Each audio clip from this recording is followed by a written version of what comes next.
અને છતાં આ પૃથ્વીના પટમાંથી સૂર્યના ચંદ્રના તેજ તપશે ત્યાં લગી શ્રવણનું નામ આ દુનિયા લેહે શું કામ?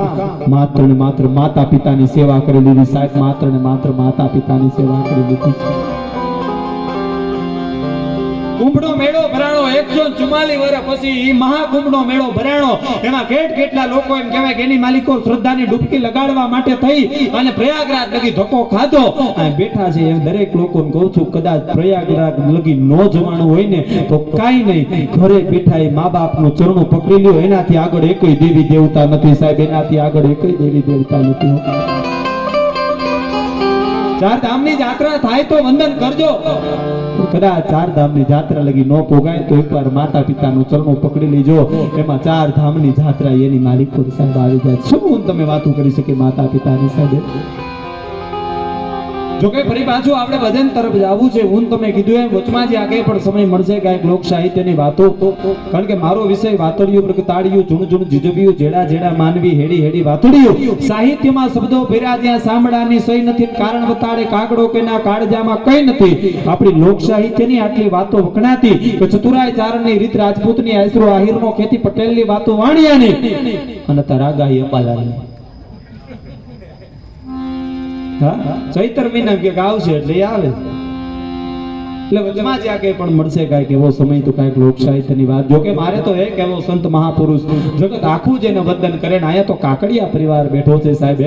કુળની કીર્ત સાંભળી અન મનમાં ન આવે મોત, તો પછી ગણવા રણના રોજ સાચું હોરઠિયો પડે. એક સાહેબ ધોળાની ધરતીની માલિકો હું તમે વ્યાજાય ધના ભગતને મારે તમારે વંદન કરવા પડે સાહેબ. શું એનું ભજન છે? પરમાત્મા એના કામ કરવા માટે થઈ અને કેટલા ધક્કા ખાધાય છે.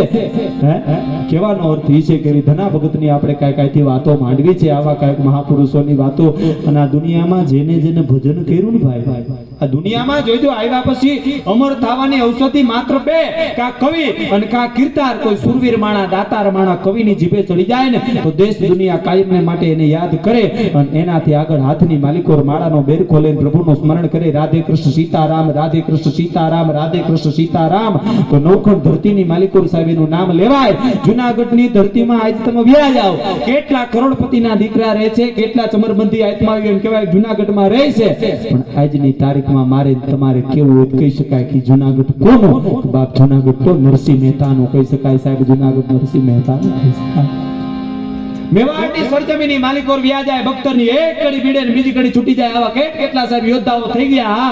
પણ મારે તમારે કેવું હોય કહી શકાય કે મેવાડ કોનો? બાપ મેવાડ તો મીરાબાઈનું કહેવાય, મેવાડ તો મીરાબાઈનું કહેવાય. ધોળા કોનો? ધોળા તો ધના ભગતનું કહેવાય. શું કામ સાહેબ? એ ધોળાની ધરતીની માલિકો સાહેબનું ભજન બોલે છે, મહાપુરુષની વાતો બોલે છે.